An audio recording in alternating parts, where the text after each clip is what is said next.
Hi all. ఇవాళ Saturday కాబట్టి weekend అనేసి పిల్లల్ని అందరినీ తీసుకొని మేము చిలుకూరు బాలాజీ ఆలయంకి బయలుదేరాము. సో వీకెండ్ కదా, ఎక్కడైనా వెళ్తే బాగుంటుందని చెప్పి ఇంకా చిలుకూరు బాలాజీ ఆలయంకి ఇలా బయలుదేరాము. అసలు వెళ్తూ ఉంటేనే చుట్టుపక్కల ప్రాంతంలో ఎంత హాయిగా చక్కగా అనిపించిందంటే చెట్లు అవన్నీ అసలు చాలా అంటే చాలా ప్లెజెంట్గా అనిపించింది అనమాట.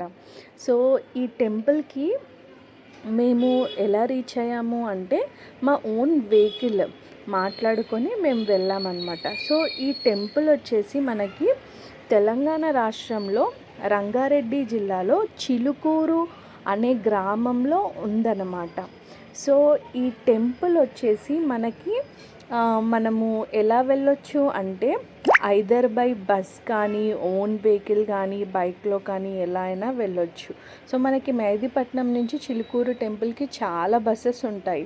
సో ఏం ప్రాబ్లం లేదు. సో మేము ఇంకా బస్లో ఎందుకు అనేసి ఇలా కార్ మాట్లాడుకొని వెళ్ళామన్నమాట. సో ఈ ఆలయంలో ప్రధాన దేవుడు అంటే ముఖ్యంగా ఉండే దేవుడు ఎవరు అంటే శ్రీ బాలాజీ స్వామి, అంటే వెంకటేశ్వర స్వామి అన్నమాట. సో ఇది మనము ఈ ఆలయంని వీసా గోపాల స్వామి అని కూడా అంటాము.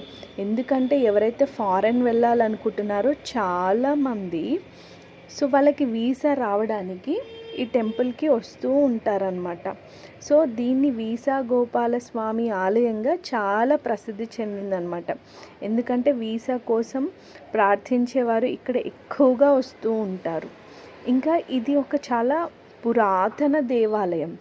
దాదాపు చెప్పాలంటే ఒక 500 సంవత్సరాల క్రితం కలిగిన టెంపుల్ అన్నమాట. ఇక్కడ మనకి ప్రత్యేకత ఏంటి అంటే మీరు టెంపుల్లో చూస్తే కనుక మనకి ఎక్కడా కూడా అసలు హుండీ అనేదే ఉండదండి.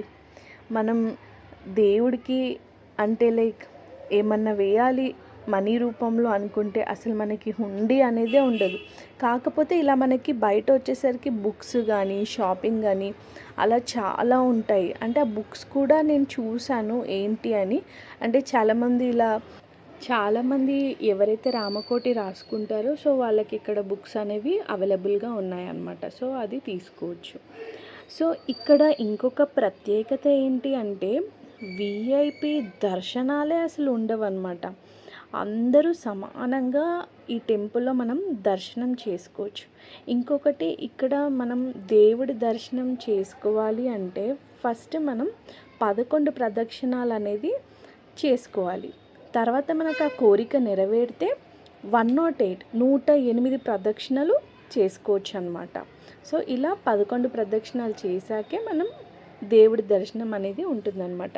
అండ్ ఈ 11 ప్రదక్షిణాలు కూడా మనకి మండే టు థర్స్డే అనేది ఉంటుంది.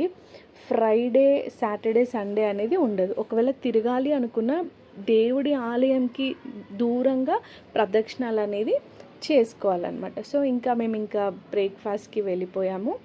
దర్శనం అయిపోయాక అలా బ్రేక్ఫాస్ట్ చేసుకొని వెళ్ళాక నెక్స్ట్ మేము అక్కడ చిలుకూరు బాలాజీ టెంపుల్కి దగ్గరలో లోటస్ టెంపుల్ అని ఒక టెంపుల్ ఉందన్నమాట. సో మేము ఆ టెంపుల్కి ఇలా అందరం బయలుదేరాము. సో బ్రేక్ఫాస్ట్ అయ్యాక స్టార్ట్ అయిపోయాం. చూసారా ఇక్కడ బస్సెస్ ఉన్నాయి, నేను చెప్పాను కదా. సో మనం మెహదీపట్నం నుంచి ఇలా బస్సెస్ అనేవి ఉంటుందన్నమాట. సో ఇలా మనం మెహదీపట్నం నుంచి బస్సెస్కి కూడా రావచ్చు అన్నమాట. చూసారండి ఎంత పబ్లిక్ ఉన్నారో, అసలు ఎన్ని వెహికల్స్. సాటర్డే అయ్యేసరికి చాలా పబ్లిక్ అన్నమాట. అందులో మనం ఎక్కువగా శనివారం అంటే వెంకటేశ్వర స్వామిని కొలుస్తాం కాబట్టి సో ఫుల్ పబ్లిక్ ఉన్నారనమాట. అయినా ఈ టెంపుల్కి సాటర్డే సండే చాలా పబ్లికే వస్తారు. సో నార్మల్ మనం వీక్ డేస్లో వస్తే మనకి ఇంత పబ్లిక్ ఏమి ఉండరు. సో మేము ఇలా టెంపుల్కి బయలుదేరిపోయాము. ఇక్కడ లెఫ్ట్ సైడ్లో మాకు ఛత్రపతి శివాజీ స్టాచ్యూ కనిపించింది, చాలా బాగా అనిపించింది. సో చూసారా ఈ టెంపుల్ అసలు ఎంత బాగుందంటే చాలా బాగుంది. చాలా ప్లెజెంట్గా ఉంది. సో ఇది ఎంట్రన్స్ అనమాట. సో అక్కడ మనం ప్రదక్షిణాలు చేసుకొని దేవుడి దర్శనం కూడా చేసుకోవచ్చు అనమాట. నాకైతే అసలు లొకేషన్ చాలా బాగా అనిపించింది. సో మేము ఇక్కడ కొన్ని పిక్స్ కూడా తీసుకున్నాము మా పిల్లలతో, మా ఫ్యామిలీతో. ఇక్కడ మొత్తం చూస్తే కనుక మనకి ఇక్కడ కూడా స్కూల్స్ అండ్ బ్రేక్ఫాస్ట్ ఎవరైనా చేయాలనుకుంటే అక్కడ బ్యాక్ సైడ్ ఉందన్నమాట. నాకైతే ఈ టెంపుల్ అయితే చాలా ప్లెజెంట్గా, ప్రశాంతంగా అనిపించింది. అసలు ఎంత బాగుందంటే చాలా బాగుంది. ఇంకా మేము ఇలా దర్శనం చేసుకొని పిక్స్ దిగేసి ఇంకా మేము ఇక్కడ నుంచి బయలుదేరిపోయాం. So if you like the video, please like, subscribe. And also